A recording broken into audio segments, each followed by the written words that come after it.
Permítame un segundito que estamos haciendo los últimos chequeos.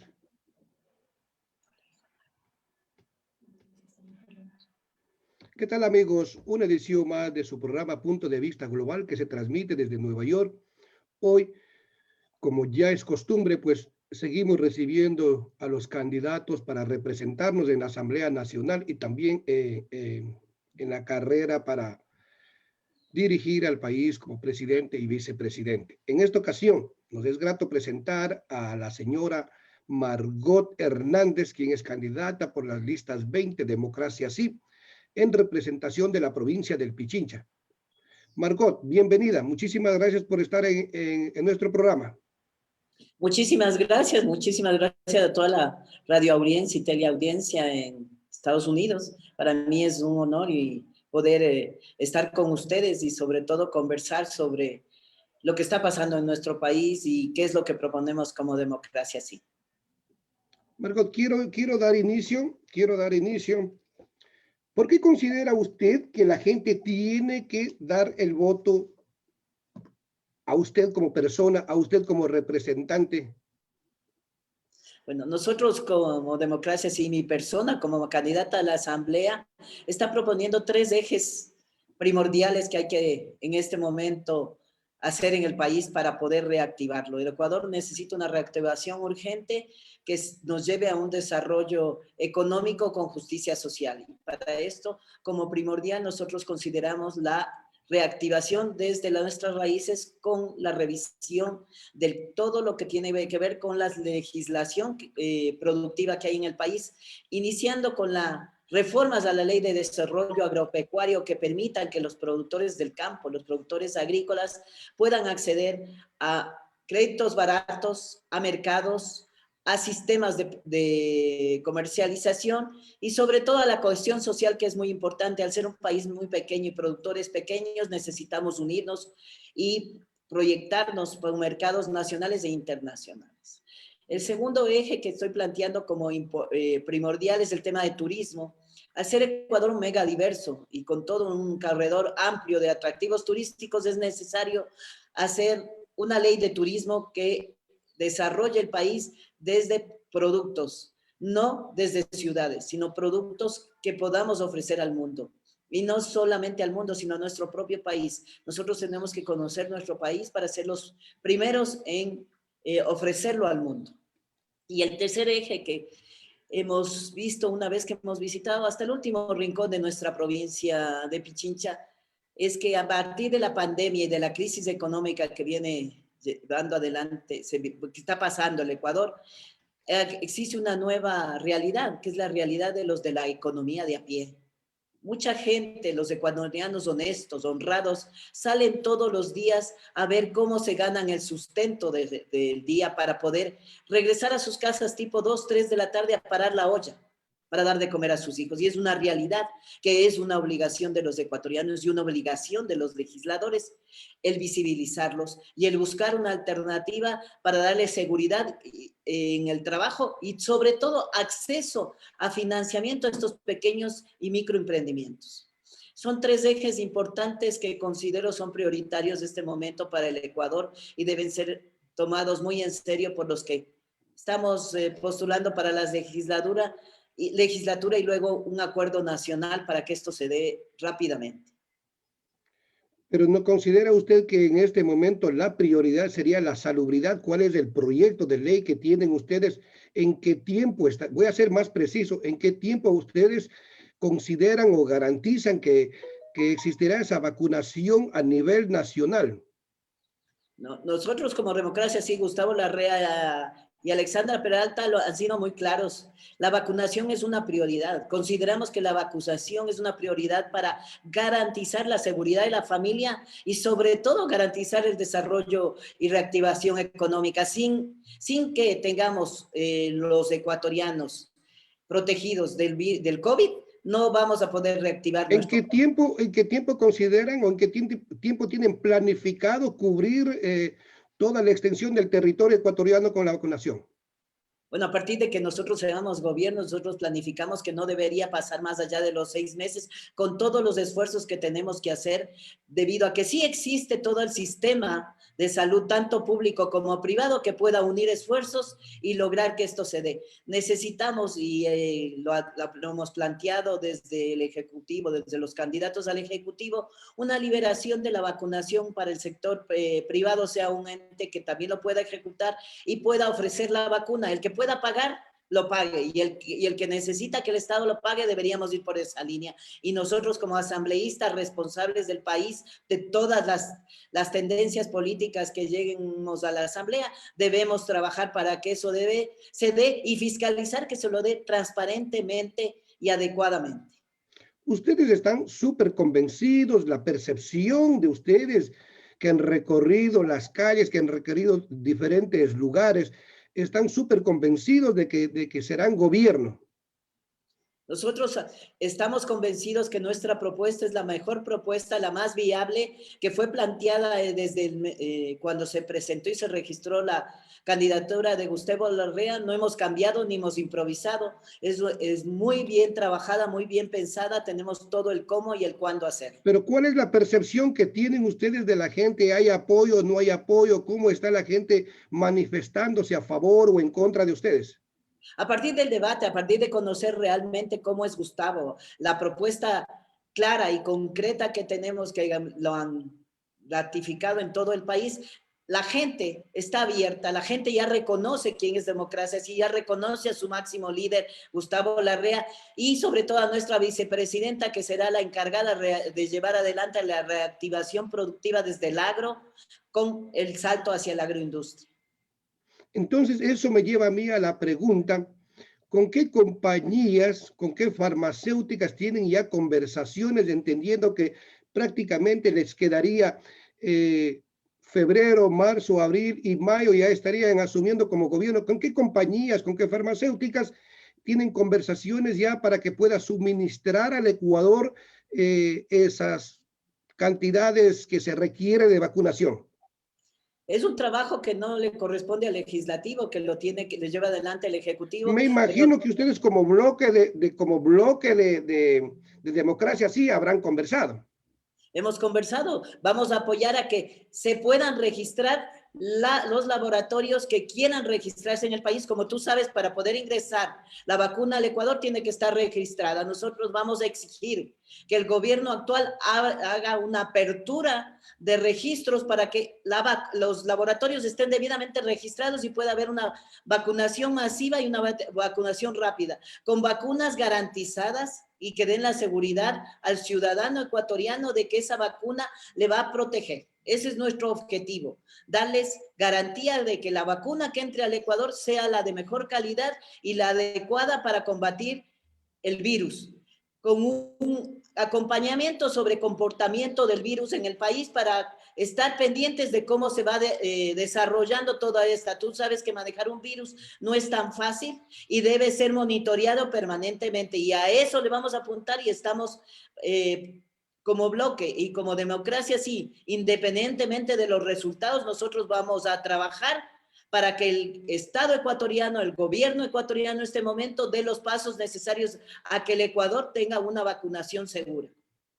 Es decir, que ustedes garantizan que las vacunaciones, las compañías de fabricación garanticen que esta vacuna sea legal y que sea efectiva, pero no han tenido conversiones. Ahora, lo que quiero preguntarles, ¿de dónde sacarán los recursos para todo aquello que usted acaba de mencionar, como inyectar más incentivos al agro? ¿De dónde sacarán todos estos recursos, entendiendo que el país se encuentra en una situación crítica económicamente?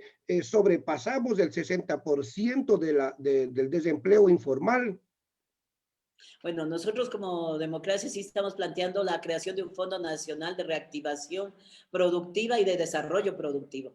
Es importante que conozca el pueblo ecuatoriano y nuestros hermanos ecuatorianos en el exterior que existen los recursos están en un montón de organizaciones internacionales que no sabemos por qué no se han traído con anterioridad. Hay fondos para la mujer emprendedora, hay fondos para las jóvenes, hay fondos para el agro. De hecho, hay bancos privados en el Ecuador que ya han traído estos fondos verdes y que prestan al 8.5%, cuando realmente este fondo puede llegar acá al 1.5% y no debe pasar del 5% para el acceso a crédito barato y real para una reactivación, no solamente del agro, sino todo lo que significa el desarrollo alrededor de esta nueva reactivación. El agro es un dinamizador de otros sectores de la economía. Nosotros sabemos que nuestra esencia es el campo. Y ha estado demostrado históricamente que en las crisis siempre ha estado el campo ahí. Nuevamente, en esta pandemia se ha demostrado que el agro ha sostenido la economía de los ecuatorianos y les ha dado de comer durante este casi año de pandemia. Y hemos demostrado también que se puede exportar y sobrepasar las exportaciones petroleras. En este momento hemos exportado más de tres veces más de lo que se ha exportado por petróleo. Hablamos de más de 9.000 millones en exportaciones del agro, de productos primarios, cuando podríamos exportar productos con valor agregado que nos darían 3 o 4 veces más de ingresos. Eso es lo que estamos planteando. Eso me parece a mí una excelente idea. Nosotros que vivimos acá en los Estados Unidos, pues como ecuatorianos lo que tratamos es de consumir nuestro producto, y cuando usted menciona el valor agregado, pues es súper importantísimo, porque no sé, no estoy muy consciente todavía de los precios, cuánto pueda costar allá una barra de chocolate, pero acá es extremadamente caro. Entonces, esos productos sí sería bueno que se haga una realidad y podamos tener una gran variedad a nivel mundial de nuestros campos, lo que producen nuestros campos. Sí, bueno, en este momento ya tenemos productos de estrella, como tú lo has dicho, el banano, el cacao, tenemos exportaciones de camarón, somos de los primeros exportadores, llevamos de los primeros puestos, pero tenemos otras alternativas de productos, la quinoa, el chocho, el mismo amaranto, podemos ¿Cómo exportar. harán, Margot, cómo harán ustedes para tratar de minimizar o tener algún control sobre las grandes extensiones de sembríos cuando fumigan con avionetas, cuando fumigan con el glifosato? Y eso en realidad contamina no solamente a otros productos o a otras plantas, sino el medio ambiente y a las personas que viven alrededor de esas fincas o haciendas. Bueno, nosotros, como tú sabes, la mayor parte de esas casi 850.000 unidades productivas del Ecuador, la gran concentración están en pequeños productores de la agricultura familiar campesina, que son los que realmente necesitan esta reactivación y estos mercados. Necesitamos buscarles mercados fuera del país, mercados que les paguen precio justo y como te estoy hablando, la agricultura familiar campesina ya tiene un sello reconocido internacionalmente. Nosotros no solamente vamos a reactivar eso, vamos a cuidar el ambiente. Estamos promoviendo un desarrollo sostenible y sustentable del sector agrícola. Y para eso necesitamos una serie de cosas. En Ecuador ya se han hecho un montón de regulaciones y un montón de normas que han llevado a que tengamos un control adecuado del uso de pesticidas y del uso de insecticidas y otro tipo de fertilizantes que no son los más adecuados para mantener una sostenibilidad en la producción. Así que se ha trabajado en eso. De hecho, hay un alto porcentaje de productores que exportan productos dentro de esta categoría de ecológicos y protegiendo el ambiente. Bananos, somos unos de los mayores productores de banano orgánico. Pero precisamente en lo que es el área de la costa, vemos que existen esas fumigaciones a gran escala y el medio ambiente, el aire en sí se contamina y se moviliza a diferentes lugares, ¿no? ¿Cómo harán para minimizar y tratar de controlar esa contaminación desmedida? Cuando estamos promoviendo el tema, nosotros somos un movimiento que realmente promovemos el cuidado del ambiente y esa es una de nuestras expectativas de lograr que se maneje adecuadamente. Existen ya normas y calificaciones en el Ecuador que de buenas prácticas agrícolas, de buenas prácticas ganaderas, que llevan a este manejo y que los productores están comprometidos y conscientes que hay que cambiar ciertas normas y es sobre todo, y como yo hablaba, los medianos y pequeños que son los productores mayoritarios en el Ecuador, estamos yendo hacia eso. Las fumigaciones en Ecuador ha cambiado las características, existe un control sobre la Agencia de Regulación y Control del Agro, que es Agrocalidad, para que no se utilicen productos que contaminan el ambiente y que pueden hacer daño a las personas. Margot, yo quiero preguntarle, ¿ustedes periódicamente mantienen reuniones como grupo, como movimiento político? Me imagino que sí. Sí, nosotros tenemos reuniones permanentes, conversamos permanentemente entre nosotros para ir articulándonos cuáles son nuestras propuestas y alineándonos al plan de gobierno que propone Gustavo Larrea y Alexandra Peralta. Entonces, mi pregunta es, ¿cuál es la propuesta que tienen en beneficio o que favorezca a los migrantes? Como No, movimiento político, como fuerza política de democracia, así, lista 20.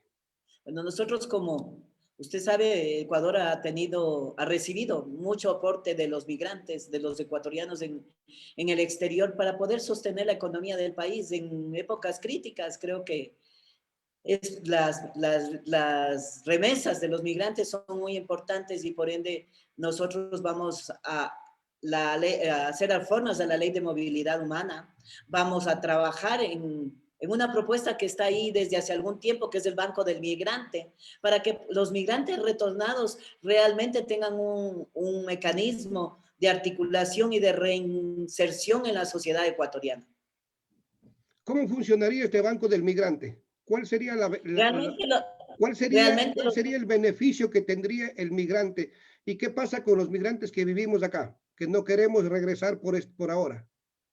bueno, nosotros tenemos que trabajar, no es mi fuerte y tengo que reconocer el tema de movilidad humana. Tenemos dentro de nuestro equipo de trabajo de democracia, sí, una migrante muy reconocida que fue parte y representante de ustedes, que es Blanquita Ortiz. Ella es la que nos está trabajando la política pública que se va a implementar sobre el tema de los migrantes, tanto en el exterior como los que quieran retornar para estar con sus familias y ser parte de esta gran reactivación que requiere el Ecuador y de la apertura de mercados. Yo creo que ustedes son muy importantes en el mecanismo que estamos planteando de apertura de mercados en Estados Unidos. Como yo decía, la parte turística de nuestro país requiere un boca a boca, y qué mejor boca a boca que un propio ecuatoriano hablando de esos puntos tan bonitos que tenemos en los rincones más alejados del país. Qué mejor que ustedes. Entonces quiero preguntarle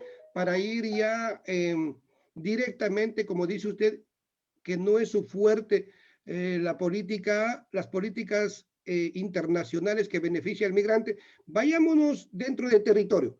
¿Cuál es la propuesta que usted resalte o que considere que es la mejor propuesta que beneficie a su provincia si usted llegara a ser asambleísta?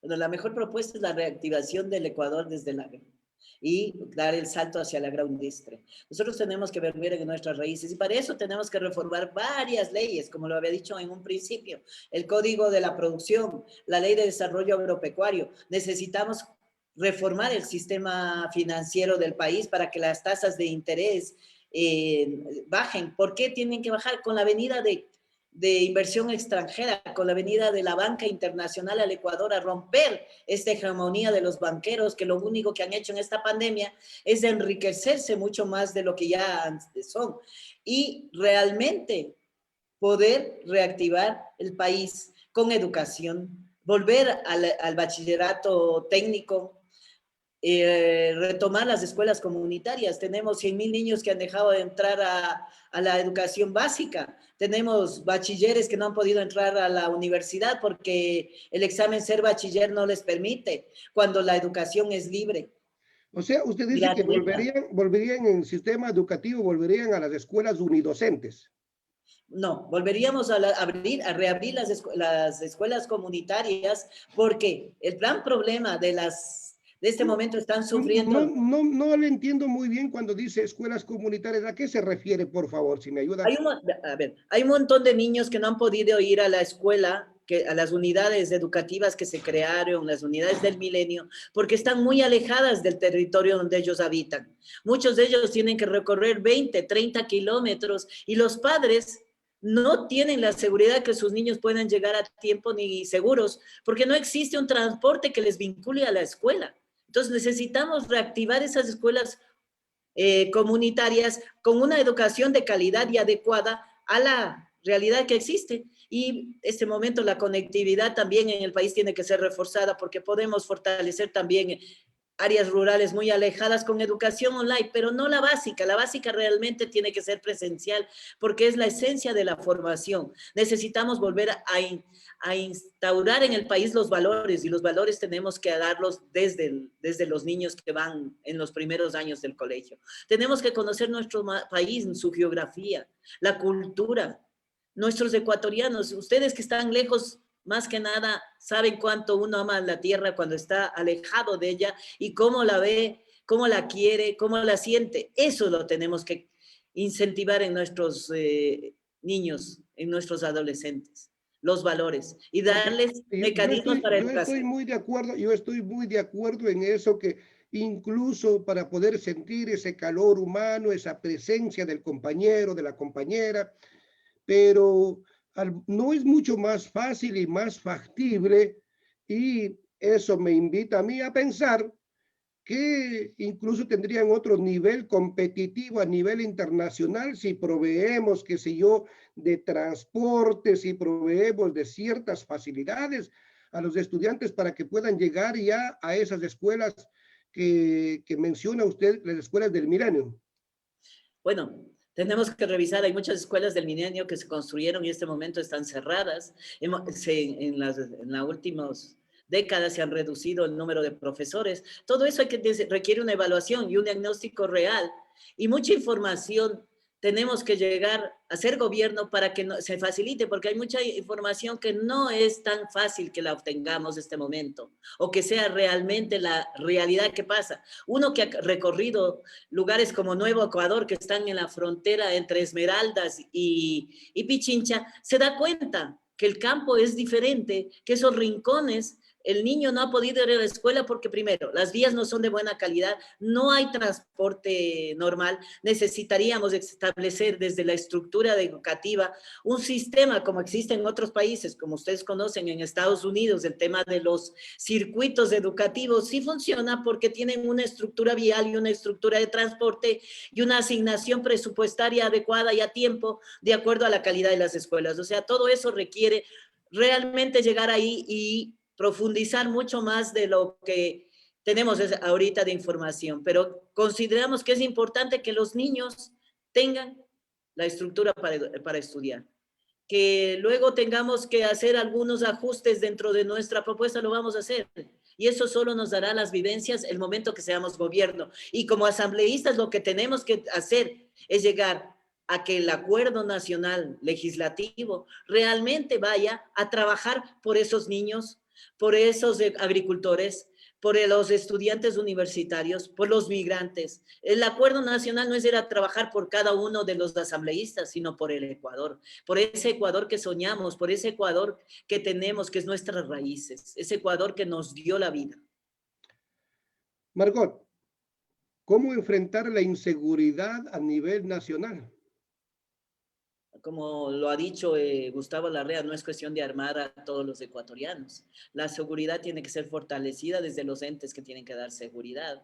Tenemos que fortalecer la Policía Nacional, tenemos que fortalecer y reformar de forma y de fondo el sistema de justicia del país. No es posible que hayan jueces que liberen a criminales que han sido juzgados con una serie de cosas que constan en el Código Orgánico Integral Penal, que tienen que ser realmente auditadas, estudiadas. Yo hablo de auditarlas o de fiscalizar las leyes, porque necesitamos ver cuáles son realmente los problemas que tienen las leyes y su aplicabilidad y cuáles son las consecuencias que han tenido la flexibilización que se ha hecho en ciertos artículos del Código Orgánico Integral Penal en este caso, y también ser conscientes que hemos quitado una serie de mecanismos que tenía la Policía Nacional para poder actuar. En este momento llegamos a ciertos momentos del proceso judicial en que la policía se ve cruzada de manos y de pies porque la ley no le permite actuar. Es decir, que ustedes implementarían qué sé yo, mayor capacidad armamentística, logística, a la policía, a los jueces y el resto de la sociedad. Nosotros no estamos, a ver, nosotros no vamos a promover armar a la sociedad ecuatoriana. Existen ya permisos de porte de armas para ciertos sectores de acuerdo a una reglamentación que está vigente y que tienen que cumplir. El ciudadano que cumpla con todas las reglamentaciones necesarias tendrá en el área rural, como es lo que está estipulado en este momento, la tenencia de armas adecuadas. Pero ¿quién tiene que ser no militarizado, sino fortalecido? No solo con armamento, sino con capacitación y con instrumentos legales que les permita actuar. Si un policía mata a un criminal, este rato va preso. No es posible que la policía no pueda actuar y no pueda disparar en un caso de delito flagrante porque va a ser juzgado como un ciudadano agresor. Ok, solamente quiero recordarles a nuestra audiencia que nos encontramos en este momento con nuestra invitada Margot Hernández, candidata a la Asamblea Nacional por la provincia del Pichincha, por las listas 20. También quiero recordarles que nos pueden sintonizar en Facebook, en Punto de Vista Global, en YouTube, en Punto Global, en Instagram, Punto de Vista Global y en Twitter, @global_punto. Continuamos con nuestra invitada. Margot, ¿cuál es la ley de prioridad que ustedes estarían llevando a la Asamblea Nacional que vamos a poner o ponga usted el tiempo de plazo que dice, esta es la ley que va a entrar en vigencia en cuanto llegue a ser gobierno? Nosotros vamos a darle prioridad a la reactivación del país. Y la reactivación del país se va a hacer solamente si reformamos el Código Orgánico de Sistema Financiero y el de Desarrollo Agropecuario, porque son necesarios dar los instrumentos para que se pueda acceder a la reactivación desde el crédito, a la reactivación desde la apertura de mercados y también al tema de seguridad. Creo que el país necesita seguridad. Como ya hablamos, la vacunación masiva va a ser una prioridad nacional para esta reactivación.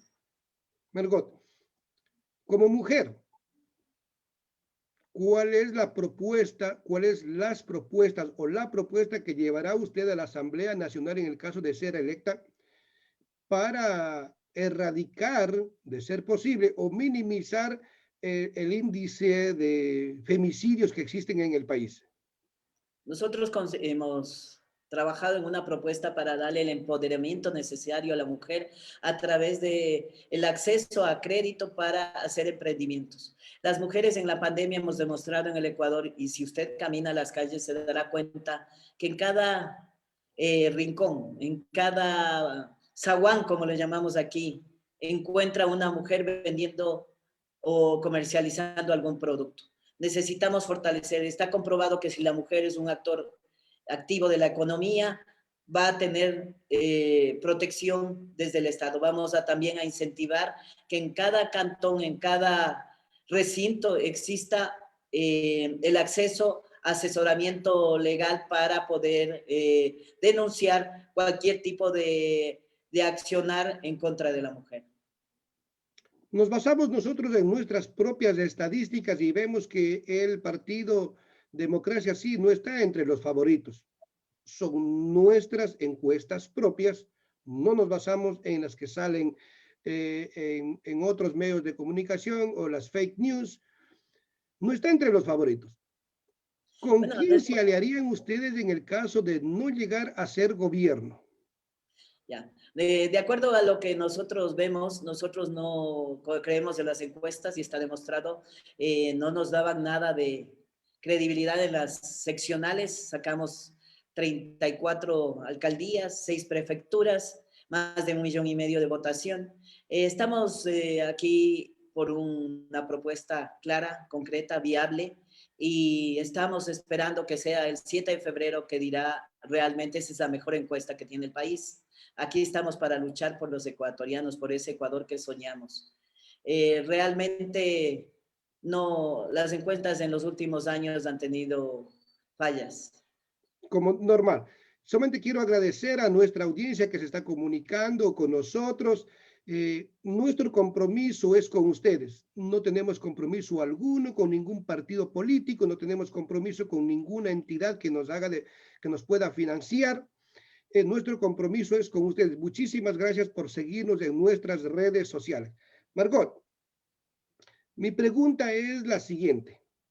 ¿Ustedes apoyarían, están de acuerdo que por ahí salen que hay que armar al país, hay que darle la libertad para que puedan tener armamento o armas para que puedan defenderse de los atracos? Nosotros no vamos a apoyar que se arme el país. Quien tiene que tener la seguridad y controlar la seguridad, como hemos dicho, interna, la Policía Nacional y externa, las Fuerzas Armadas del Ecuador. Y consideramos que está demostrado. Estados Unidos tiene libertad en muchos estados de porte de armas y no creo que ha sido la mejor opción. Ahora, yo le pregunto esto, mi estimada Margot, ¿cuál es el plan que tienen ustedes para analizar la migración hacia el Ecuador de vecinos países? Y como migrante le digo, es muy difícil, es muy desmotivador sentirse excluido. ¿Cuál es el plan que tienen ustedes para analizar el sistema de migración en el Ecuador? Como usted sabe, Gustavo Larrea ha sido un líder de protección de los derechos humanos. Nosotros tenemos que hacer una evaluación real, concreta. Ustedes, los valores humanos, creo que el ser humano tiene que prevalecer en muchos sentidos. Deberíamos establecer una serie de controles sobre la migración que tenemos, sobre todo en este caso de Venezuela hacia Ecuador, para que sea justa y realmente nuestros migrantes ecuatorianos sean también tratados adecuadamente en otros países. Yo creo que estas relaciones de movilidad en el mundo, de apertura global, tienen que tener una estructura no solo nacional, sino internacional de cómo manejar la libre movilidad en el mundo. ¿Cuántas dignidades, cuántos curules consideran ustedes que van a poder asegurar en la Asamblea Nacional? Nosotros no tenemos encuestas porque no creemos en las encuestas. No podría darle un dato específico. Esperamos La llegar percepción que tienen en los recorridos que han hecho. Bueno, tenemos una gran aceptación. Somos gente nueva, gente honesta, gente comprometida y esperamos contar con la votación de los ecuatorianos. Y una respuesta que le quería dar, que se me quedó en el tintero, como se dice criollamente, es que democracia sí es libertad y así nos ha llamado Gustavo en el caso de que no lleguemos a ser los triunfadores, pero estamos convencidos que sí lo vamos a hacer en la segunda vuelta. ¿Qué tiempo tiene usted de recorrido de trayectoria política?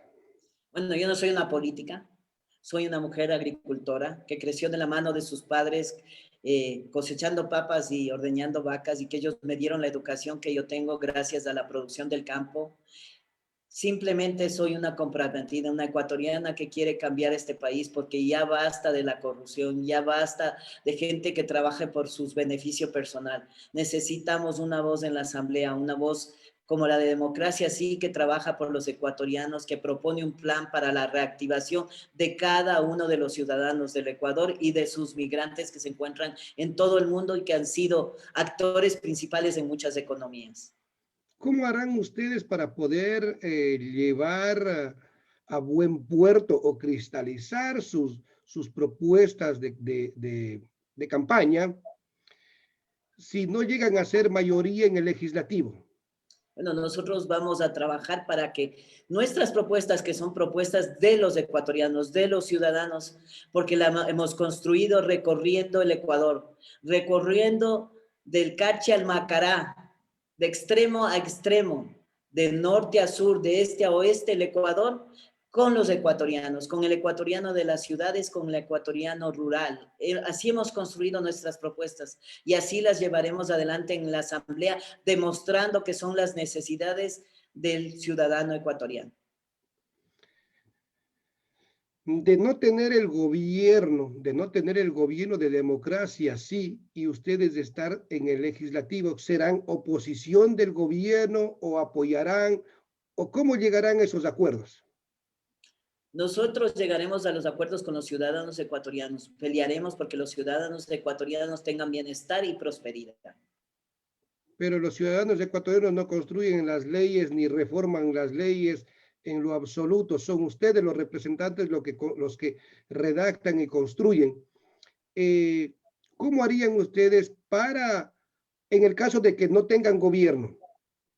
Como le había dicho, nosotros construimos las leyes y las propuestas que estamos llevando de reformas legales, como de leyes nuevas, son construidas con los ecuatorianos. Ese es un gran error en la Asamblea. Las leyes no se deben construir en escritorio, se tienen que construir con las necesidades del pueblo ecuatoriano, del migrante ecuatoriano. ¿Algún mensaje para terminar ya nuestra entrevista? ¿Algún mensaje a la ciudadanía, a sus electores, a sus seguidores? Bueno, simplemente creo que el día 7 de febrero todos los ecuatorianos debemos ir a las urnas y debemos ir a las urnas siendo responsables con el Ecuador, con ese Ecuador que requiere de nuestro voto consciente. Y les invito sobre todo a votar con el corazón, a votar 20. Muchísimas gracias.